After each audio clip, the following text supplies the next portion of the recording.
ఇది వాస్తవాలు ప్రజల్లోకి వెళ్లకుండా ఉండడం కోసం ఫ్లెక్సీలతో మళ్ళీ మాయ చేయడానికి ఒక కుట్ర చేశారు. పైగా ఆ రోజు అంబటి రాంబాబు గారు వెళుతున్న సమయంలో ఫ్లెక్సీ కాపలాగా కర్రలు పట్టుకొని నిల్చున్నారు.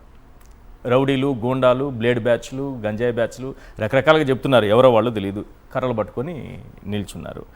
ఉద్దేశపూర్వకంగానే రెచ్చగొట్టి ఈ వివాదాన్ని ఇంత దూరం తీసుకొచ్చారు. Point number 1. పాయింట్ నెంబర్ 2, ఇదే వైఎస్ఆర్సీపీ చంద్రబాబు నాయుడు గారి ఫెయిల్యూర్స్ పైన ఫ్లెక్సీలు పెట్టుంటే పరిస్థితి ఏంటి?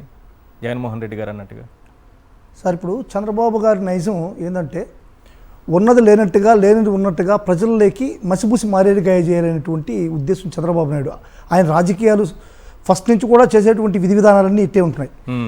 ఇప్పుడు ఆయనకున్నటువంటి తోక పత్రికలు, రోత ఛానళ్ళు చాలదన్నట్టు మళ్ళా ఈ మహాపాపాన్ని మళ్ళా బయటపడడానికి ఫ్లెక్సీలు కట్టాడు.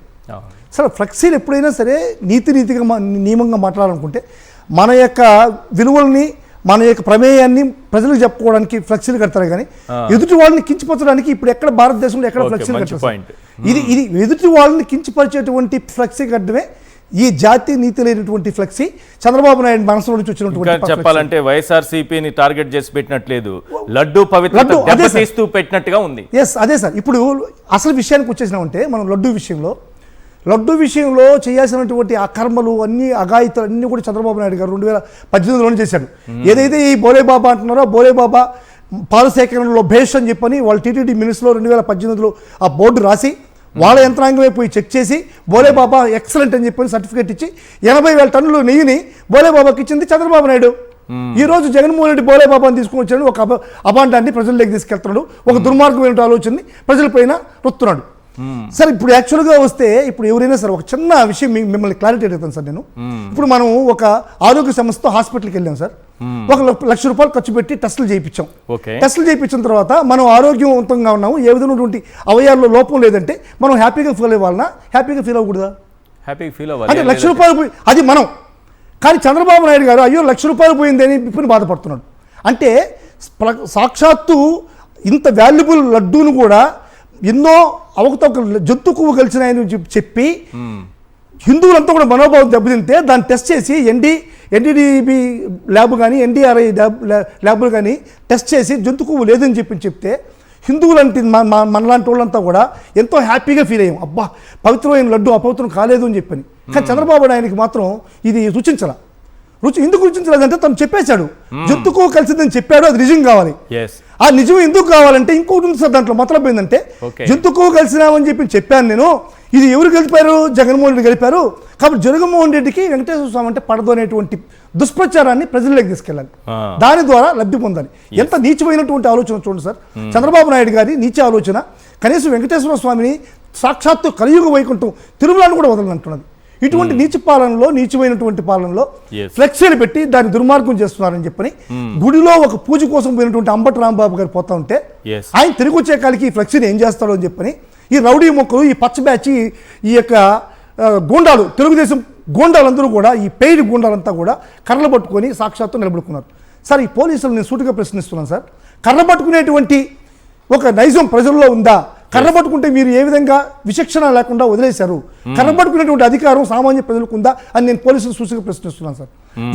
పోలీసులకి నిద్రపోతున్నారు అని చెప్పని హైకోర్టు ముట్టికాయలు వేసినా బుద్ధి లేదు. వీళ్ళు పత్తి వ్యాపారం చేసుకుంటారే కానీ తెలుగుదేశం పార్టీ కుంభగాస్తూ ఏ విధంగా ప్రజల్లో అన్యాయాలు జరుగుతున్నాయి, అక్రమాలు జరుగుతున్నాయనేటువంటి ఆలోచించే పరిస్థితులు లేదు సార్. అప్పుడు ఆ విధంగా ఉన్నటువంటి ఒక ఆ మోకల దగ్గరికి అంబటి రాంబాబు గారు వచ్చి డీసెంట్గా చెప్పారు సార్, అయ్యా మా మీద దుష్ప్రచారం చేసేదానికి మీరు ఫ్లెక్సీలు వేశారు, ఇది అన్యాయం, మీరు ఫ్లెక్సీలు తీసేయండి అని చెప్పని, లేకుంటే 24 గంటలు 48 గంటలు టైం ఇచ్చి ఆయన వచ్చాడు. అప్పుడే వాళ్ళు దానికి రెచ్చిపోయి దానాభూతులు నానాయాగి చేస్తూ రాళ్ళు రువ్వుతూ, రాడ్లతో కొడుతూ, కర్రలతో కొడుతూ ధ్వంసం చేస్తుంటే ఏ మనిషి అయినా సరే విచక్షణ కోల్పోయేది. అంబటి రాంబాబు గారు కూడా మనిషే సార్, ఆయన కూడా మనిషే. విచక్షణ కోల్పోయి ఏదో 2 మాటలు అన్నాడు సార్, తప్పులేదు, వాస్తవంగా అన్నాడు. ఆ అన్న మాటలకు కూడా ఆయనే మళ్ళా విచక్షణ కలిగి మళ్ళా నేను చెప్పింది చంద్రబాబు నాయుడు కాదు, నా ఆవేశంతో నేను మాట్లాడాను, ఆ మాటలు కూడా మాట్లాడి ఉండకూడదు, నేను క్షమించమని అడుగుతున్నానని చెప్పని బేషరతుగా క్షమాపణ అడిగినారు సార్. చంద్రబాబు నాయుడు గారు, లోకేష్ గారు, పవన్ కళ్యాణ్ గారు, అయ్యన్న పాత్రుడు గారు, అటు బండారు, ఒకరు కాదులే హోంమంత్రి అనిత గారు, వీళ్ళందరూ మాట్లాడిన మాటలకు వీళ్ళపైన ఏం దాడులు జరగలేదు, వీళ్ళేం జైలుకు పోలేదు. ఏమీ జరగలేదు. ఇది మరి అంబటి రాంబాబు గారు మాత్రమే అదే సార్ జరిపించుకోవాలి. ఇది వైఎస్ఆర్ కాంగ్రెస్ పార్టీ నాయకుల్లో ఉండేటువంటి నీతి నిజాయితీ. జగన్మోహన్ రెడ్డి గారు మాకు చెప్పినటువంటి ఒక ఆలోచన సరళి, నీతి నిజాయితీ ఉండండి, ధర్మాన్ని పరిపాలించండి అని చెప్పి మాకు జగన్మోహన్ రెడ్డి గారు ఇచ్చిన సూచనలు. ఆ రోజు జగన్మోహన్ రెడ్డి ఈవెన్ ఎందుకు సార్ ఈ రోజు కూడా ఎంతమంది సోషల్ మీడియాలో జగన్మోహన్ రెడ్డి గారిని అననానుభూతులు అంటున్నారు. చంద్రబాబు నాయుడు గారు ఏమన్నారు, నీ పుట్టుకోవడం లోపం ఉందన్నాడు. దానికన్నా ఘోరమైన మాట ఈ ప్రపంచంలో ఏదైనా ఉందా? దానికి ఏమైనా చేసుకున్నాడా?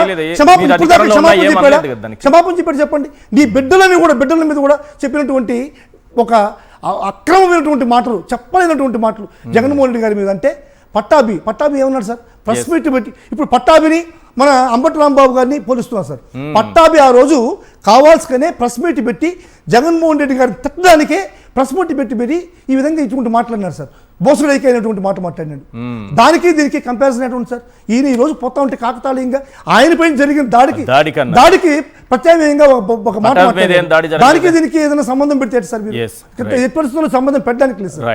రైట్ విజయబాబు గారు, సుప్రీంకోర్టు సిబిఐ సిట్ను ఏర్పాటు చేసిన తర్వాత అది కాదని మళ్ళీ నేను ఒక విచారణ కమిటీ వేస్తానని చంద్రబాబు నాయుడు గారు చెప్పడం, రాష్ట్రం అంతా ఫ్లెక్సీలు ఏర్పాటు చేయించడం, ఇది కుట్రపూరితంగా ఈ ఫ్లెక్సీలు ఏర్పాటు చేశారు అని చెప్పడానికి మన దగ్గర ఉన్న నిదర్శనం ఏంటంటే అన్ని చోట్ల ఒకే రకమైనటువంటి ఫ్లెక్సీలు, రాష్ట్రం అంతా పెట్టిన ఫ్లెక్సీలన్నీ కూడా ఒకే రకంగా ఉన్నాయి. అసలు వీళ్ళు ఏమన్నా సుప్రీంకోర్టుకు సైతం అతీతం అనుకుంటున్నారా పవన్ కళ్యాణ్ గారు, చంద్రబాబు గారు? ఖచ్చితంగా అనుకుంటున్నారండి. వాళ్ళకి ఏంటంటే పబ్లిక్ మనీ బోల్డ్ ఎంత ఉంది, సిద్ధార్థ లోద్రా వాళ్ళకు ఉన్నాడు. సో ఎన్ని కోట్ల రూపాయలైనా సరే ఇచ్చి సిద్ధార్థ లోద్రాతో వాదనలు చేసి మనం అన్ని మ్యానిపులేట్ చేస్తున్నట్టే కోర్టులను కూడా మేనేజ్ చేయొచ్చు అని అనుకుంటున్నారు. కానీ అది ఎట్టి పరిస్థితుల్లో కూడా సాగదు. అయితే వేస్ట్ అయిపోయేది ఏంటంటే కోట్లాది రూపాయల ప్రజాధనాన్ని మాత్రం ఎక్కడో ఢిల్లీలో కూర్చున్నటువంటి సుప్రీంకోర్టు అడ్వకేట్కి మాత్రం పప్పు బెల్లాల్లాగా పంచుతున్నటువంటి పరిస్థితి. ఇక లాజికల్ గా నేను ఒక 2-3 ప్రధానమైన అంశాలు మీకు చెప్తా. ముఖ్యంగా ఫ్లెక్సీలు పెట్టడం అనేటువంటిది ఆల్రెడీ ఆ కేసు ఒక విచారణలో ఉందండి.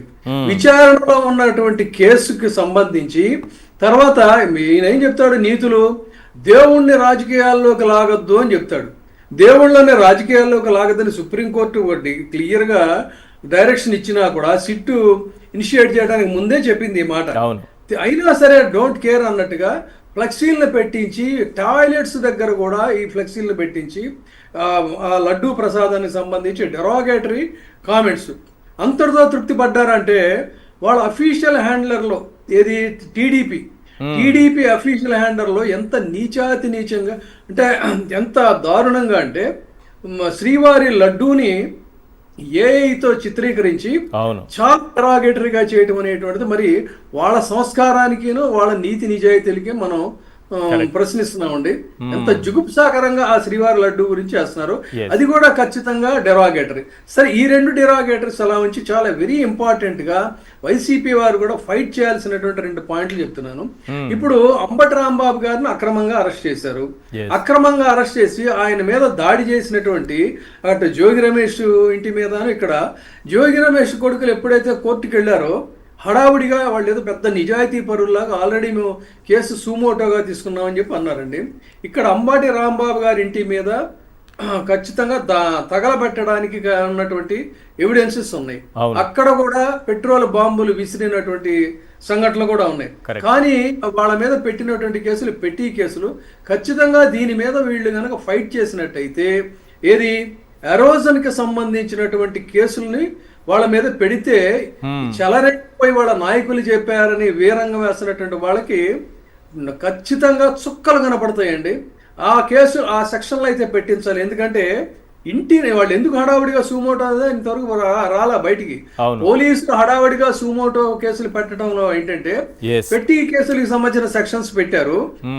ఇంటిని అటు అంబటి రాంబాబు గారి ఇంటిని తగలబెట్టిన వాళ్ళు, ఈ జోగి రమేష్ ఇంటిని తగలబెట్టిన వాళ్ళ మీద డెఫినెట్ గా ఇక్కడ పెట్టాల్సినటువంటి సెక్షన్స్ ఏంటంటే ఎరోజన్ కి సంబంధించిందండి. అంటే IPC section 335 and 336 335 and 336 sections కనుక పెడితే వాళ్ళకి యావజ్జీవ కారాగార శిక్ష దగ్గర నుంచి 10 సంవత్సరాల జైలు శిక్ష వరకు ఖచ్చితంగా శిక్షలు పడేటువంటి అవకాశం ఉంటుంది. ఎంతమంది ఉంటే అంతమంది అందులో ఇన్వాల్వ్ అయి ఉన్నారనేది వీడియో సాక్ష్యాలు ఉన్నాయి.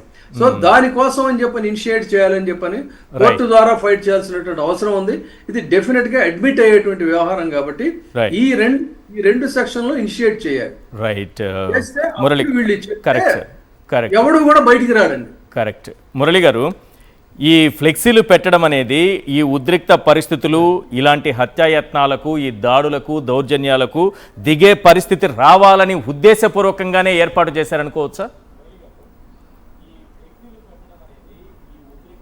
అంటే దీనిలో ప్రధానమైనది ఏంటంటే అండి, జంతువు కొవ్వు ఉన్నది అని జగన్మోహన్ రెడ్డి గారు తప్పు చేశాడు, మ్మ్. వారు చెప్పినట్టుగా శ్రీ వెంకటేశ్వర స్వామికి ద్రోహం చేశాడని ప్రజల్ని నమ్మించి మ్మ్. లబ్ధి పొందాలనేది వారి ప్రధానమైన రాజకీయ కుట్రలో భాగంగా కొన్ని ఆరోపణలు చేశారు. ఎస్ వాటిని సుప్రీంకోర్టు మరి సుబ్బారెడ్డి గారు వేసిన పిటిషన్ తోటి ప్రత్యేకమైనటువంటి విచారణ జరిపించి Indian Council for Agricultural Research Institute అంటే భారత ప్రభుత్వానికి సంబంధించినటువంటి సంస్థ National Dairy Research Association Institute నుంచి నివేదిక రావడంతో నివ్వెరపోయినటువంటి ప్రభుత్వం మ్మ్. తన డొల్లతనాన్ని కప్పిపుచ్చుకునేదానికి ఆర్గనైజ్డ్గా ఈ ఫ్లెక్సీలన్నీ పెట్టారు.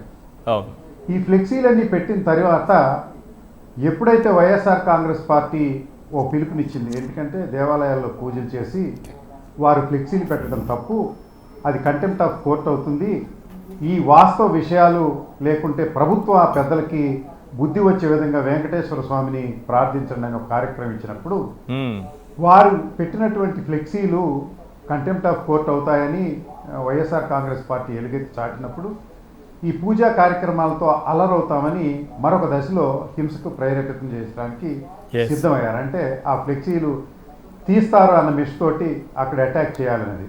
నేను ఇక్కడ ప్రధానమైన విషయాలు ఏంటంటే అండి, ఒకటి, మీరు ఫ్లెక్సీలు తీయటానికి పెట్టినప్పుడు రాంబాబు గారు నోరు జారారు అనే విషయాన్ని అనే ముందు అవతల వాళ్ళు నోరు జారిన విషయాలు మహిళలు అన్ని రికార్డులో ఉన్నాయి. అవును. వారు అనాగరికమైనటువంటి లాంగ్వేజ్ని బూతుల్ని వాడారు. అవును. అంటే వారి మీద కూడా సేమ్ కేసు పెట్టాలి, వారిని కూడా రాంబాబు గారి లాగా దండించాలి, మ్మ్. అదే కేసులు పెట్టాలి, వారి పక్కనే జైల్లో పెట్టాలి. Correct. వారి మాత్రం అసలు ఆ ఎపిసోడ్ 1 క్లోజ్ అయిపోయింది.